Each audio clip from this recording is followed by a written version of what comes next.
There is a widespread myth in the poultry world, a belief the big industry repeats endlessly in every seminar. They tell you it's absolutely impossible to breed your own commercial broilers. They swear that if you take those massive kings of the feed conversion rate, like the Ross 308 or the Cobb 500, and try to reproduce them on your homestead, you're going to hit an unbreakable biological wall.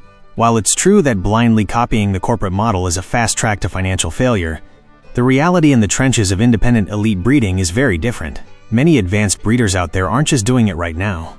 They're extracting tremendous return on investment from these lines and achieving real independence. Today, we're going to break that pessimistic myth that holds so many farms back.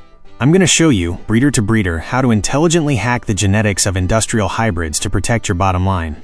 We're going to understand how to overcome the brutal physical limitations of these animals. Most importantly, we'll use the great secret of genetic distance to create a highly profitable two-tier system, cutting your financial dependence on the commercial hatchery forever. Let's begin. To dominate these giants and put their genetics to work for our profit margins, we first have to understand exactly what we're physically up against. Before we even think about chromosomes, crossing, and inheritance, the first ruthless filter that destroys amateur dreams is keeping a terminal cross alive long enough to reach breeding age. You have to understand that these birds are ultra-high-performance biological machines. They're programmed from the egg with a metabolism that runs like a nuclear reactor with no off switch. If you make the innocent mistake of free-feeding a future Cobb or Ross breeder, leaving the feeder full like you would for any backyard hen, that bird will easily hit over 13 pounds in a few short weeks, and its body will simply collapse. Their lungs and heart don't grow at the same dizzying speed as their monstrous muscle mass. If you don't intervene drastically, they'll drop dead from acute heart failure, or suffer from ascites, that lethal fluid buildup in the abdomen caused by pulmonary hypertension. It's exactly like asking a sedentary person who has never exercised a day in their life to get off the couch and run a professional marathon. The cardiovascular system simply gives out under the extreme demand. To avoid this tragedy and keep your future breeders alive, you have to be willing to apply a strict feed restriction that borders on military discipline. Forget about overflowing feeders, and here is where we separate the professionals from the amateurs. You have to weigh their feed daily. We demand absolute precision in elite genetics because maximum profitability leaves no room for error. You need to measure down to the exact fraction of an ounce. When you're calculating an elite feed conversion rate to protect your margins, rounding up or down simply won't cut it. You need surgical exactness. You might even find yourself implementing skip-a-day feeding programs, all with the sole goal of halting their muscle development in its tracks and giving their skeleton the biological time it needs to calcify and strengthen. If you achieve this high level of zootechnical discipline and successfully bring your birds to 24 weeks of age, keeping them light, agile, and athletic, you'll face the second physical obstacle. The chest of the males from these elite lines is so absurdly wide, and their legs are so short that the jump for natural mating is almost mechanically impossible. In the worst-case scenario, it's extremely dangerous and damaging for the hens in your pen. At this level of advanced breeding, to guarantee profitable results, you must be completely willing to learn and implement routine artificial insemination programs to ensure those valuable eggs are actually fertile. Once you've masterfully overcome the physical challenge and have your first fertilized eggs in the incubator, this is exactly where the vast majority of farmers make the fatal genetic error that wrecks their project's viability. Basic human instinct tells you that if you have a barn full of beautiful Cobb 500s, the best idea in the world is to cross the biggest Cobb male with the most robust Cobb female. But when those second-generation chicks hatch, the generation we call the F2, an absolute economic disaster unfolds right in front of your eyes. You start seeing completely featherless birds. You see chicks born with severely twisted legs. You find extremely thin animals that devour massive amounts of feed, but are biologically incapable of putting a single ounce of muscle mass on their breast. This happens due to a ruthless phenomenon known as the sudden loss of hybrid vigor. Commercial lines are created from a tightly sealed four-way cross of secret pure lines. When you cross individuals of the exact same commercial brand, you're forcing the exact same foundational genes to collide head-on. This dramatically accelerates inbreeding and skyrockets homozygosity levels. In that moment, every single recessive genetic defect the corporations had so carefully masked comes to light simultaneously in your flock. But this is exactly where the master hack comes into play. The brilliant strategy real professionals use in the field to turn the system upside down. The secret to success isn't crossing identical individuals, it's maximizing the concept of genetic distance. Instead of crossing Cobb genetics with Cobb, you're going to deliberately cross a Cobb 500 male with a Ross 308 female or vice versa. It's true that both are complex four-way terminal crosses, but they represent completely different corporate recipes. Even though they likely share some distant ancestral breed in their historical family tree, the massive gene packages each company has selected, mutated, and developed over decades in their labs are profoundly different. By intentionally forcing the collision of these two distinct genetics on your own farm, you avoid that immediate collapse from homozygosity that destroys novice projects.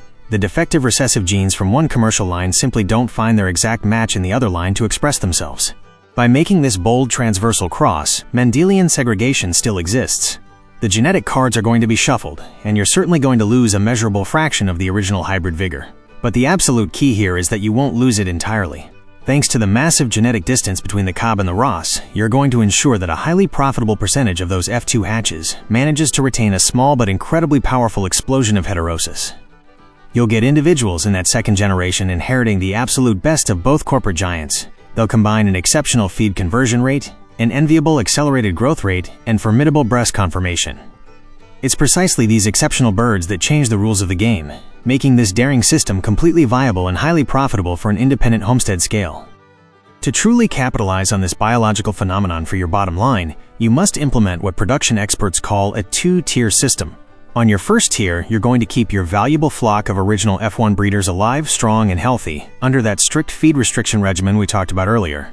Your only strategic job with this small elite group is to continually cross them between the different lines, systematically pairing Cobb genetics with Ross genetics to maintain a constant, reliable flow of fertile eggs.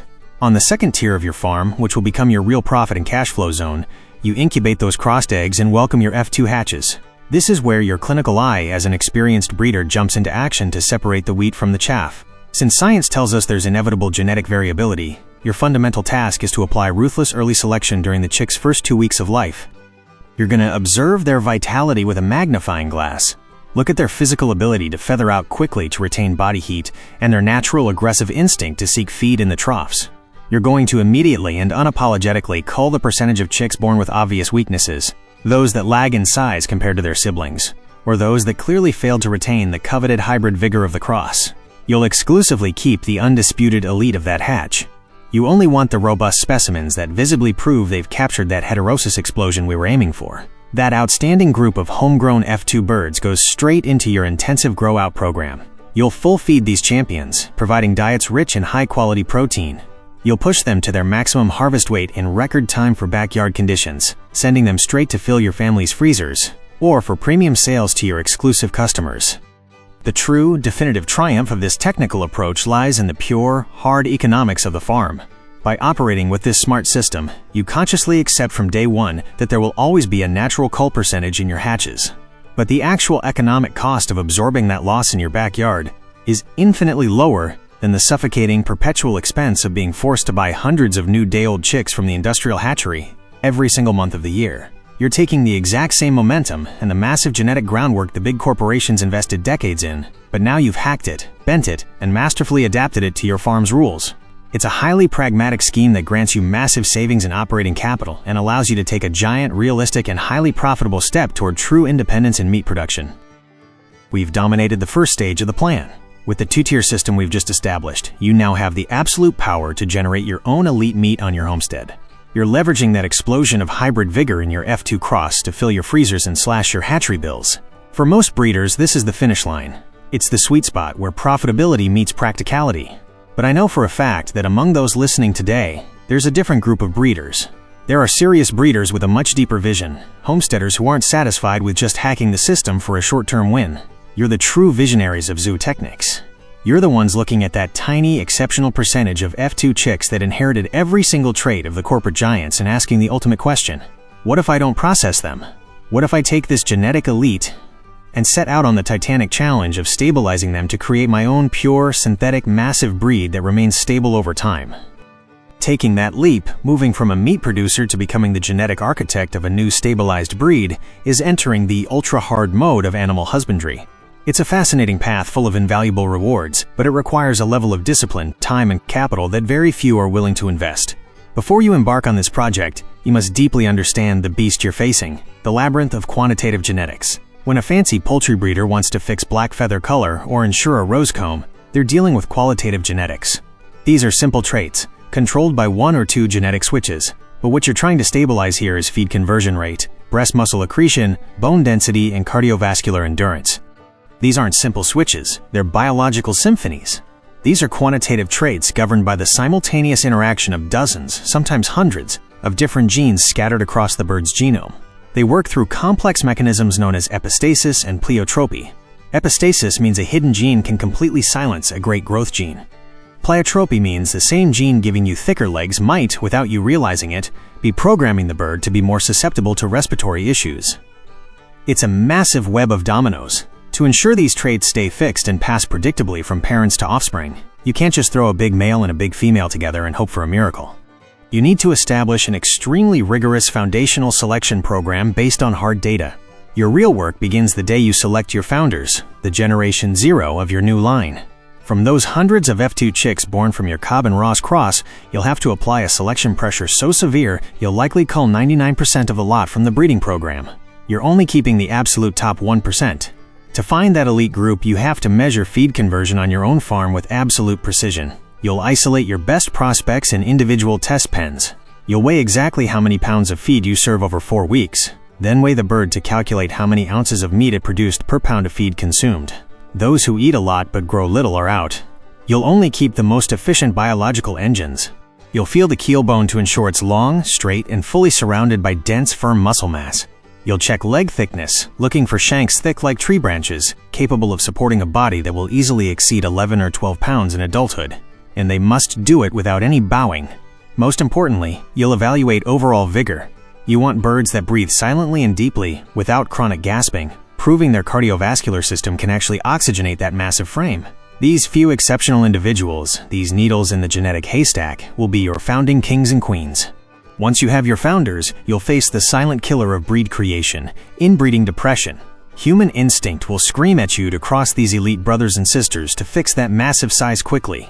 However, doing this repeatedly brings back the destructive homozygosity we avoided in the first cross. When you cross relatives that are too close in the first stabilization generation, lethal recessive genes will inevitably find each other. You'll notice almost immediately that your egg fertility rates in the incubator plummet. Embryos will start dying inside the shell on day 18 or 19 because they lack the vitality to pip. The few chicks that do hatch will enter the world with a compromised immune system, falling victim to any mild environmental bacteria or a temperature drop of a couple of degrees Fahrenheit. Your dream of a giant breed will die from internal biological collapse long before you stabilize the phenotype. To navigate this genetic minefield, you must master the art of pedigree management and line breeding, or controlled inbreeding. You have to completely abandon the idea of a large communal barn. You'll need to build specialized facilities, dividing your farm into multiple small, hermetically separated breeding pens. You'll need a foolproof identification system, using numbered metal leg bands or specific toe punches from day one. When a hen lays an egg, you must know with absolute mathematical certainty who the sire and the dam were before that egg ever hits the incubator. You'll record every data point in a detailed logbook or digital spreadsheet. The secret weapon to fixing growth traits without destroying the bloodline is carefully planned backcrossing. Let's say from your F2 foundation, you got an absolutely spectacular young cockerel, a specimen that perfectly encapsulates the conversion and size you want. Instead of crossing him with his direct sister, the master technique is to backcross this exceptional cockerel to his own mother, an original F1 Ross or Cobb hen that already proved her vigor. The math behind this is fascinating. By backcrossing, you're anchoring and heavily reinforcing the specific genes for size and muscle that the son inherited. But by reintroducing the maternal genetic material from the previous generation, you ensure 75% of proven foundational blood. This breaks the destructive spiral of mating identical genes from the same generation. The offspring of this backcross will have a very high concentration of the desired growth genotype, but will maintain a level of immunological vitality that allows you to keep moving forward. In another pen, you'll simultaneously apply a spiral breeding system. You'll be crossing half-siblings or crossing outstanding nephews with distant aunts from the other families you established. By keeping 3 or 4 separate family lines within your own foundation flock, you're creating your own private, closed gene pool. For years, you'll methodically cross the best of family A with the best of family B, then cross their offspring with family C. This way, you inexorably push your population toward the physical uniformity you seek, forcing the polygenic genes for gigantism and feed conversion to fix in the DNA permanently. But you're maintaining enough genetic distance within your own family tree, ensuring the bird's fertility remains strong and functional, all without needing outside blood that would ruin your progress. You must be brutally honest with yourself about the immense operational and logistical cost of this ambition. Stabilizing a synthetic breed from industrial lines will take a minimum of 6 to 8 uninterrupted generations of selective breeding. We're talking years of meticulous daily work. During this long zootechnical pilgrimage, you'll have to feed hundreds of replacement birds until they reach maturity, consuming literal tons of high-quality feed just to evaluate their adult potential. You'll have to cull birds that are perfectly healthy and functional simply because they weighed a few ounces less than your monthly goal, or because their feed conversion dropped a few points. Selection pressure cannot waver for a single moment. If you get attached to a mediocre animal and let it reproduce, you'll destroy 3 generations of hard work in a single cycle. But for those disciplined breeders who stay the course, who measure every index with scientific precision and don't give up in the face of early failures, the final reward is sublime.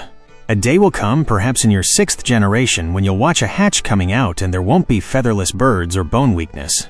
You'll see a uniform flock of giants, massive birds capable of foraging and reproducing naturally on your homestead without artificial insemination, boasting a growth rate that rivals the industry. You will have domesticated the hybrid. You will have fixed quantitative genetics through sheer rigor, and you will have created a unique heritage line stamped with your own work. You'll have achieved the ultimate expression of genetic sovereignty, proving that true independence on the farm is built with science, patience, and absolute determination. The poultry industry has tried to convince us that our hands are tied, but the barrier is just a genetic puzzle waiting to be solved. As we've seen, we can hack the system in the short term by leveraging the genetic distance of the F2 to grow out premium meat at a lower cost. But for the bravest among us, long-term stabilization through ruthless selection pressure, controlled linebreeding, and mathematical backcrossing represents the peak of homesteading sovereignty. The laws of genetics don't belong to any corporation. They are tools that, with the right rigor, are at your disposal. Now, I want to hear from you. Are you currently using that transversal F2 cross to make your growouts more profitable? Or do you have the discipline and capital to go for the ultimate challenge of stabilizing your own breed of giants? Leave your selection strategies and your questions about backcrossing in the comments. If this immersive masterclass in advanced genetics has added value to your project, drop a like, subscribe to the channel, and hit the notifications so you don't miss our upcoming masterclasses. To your success, fellow breeder. Until next time.